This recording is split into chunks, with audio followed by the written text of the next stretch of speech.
Hey everyone, Technomentor here with the video for you guys. In today's video, I'm going to show you how to check the manufacture date for your iPhone battery. So let's get started.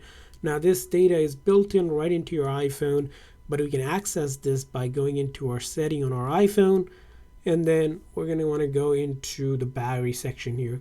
And from the battery section here, you're going to see a couple options here, but right up here, it's going to be the battery health. Now if I click on it, it's going to take me to a new menu that is going to give the manufacturer date, which is printed right here. As you can see here, this data, of course, you can't change it, but this is going to tell you how old your battery is. Now, keep in mind, manufacturer date is whenever the battery was made for this phone, in this case, March of 2024. There's also another data called first use. That's most likely whenever it first got activated. So whenever you activated your phone, is also the first time the phone battery was in use, which these dates might not match up. That's because manufacturer is when pretty much the phone battery was manufactured and put into this iPhone.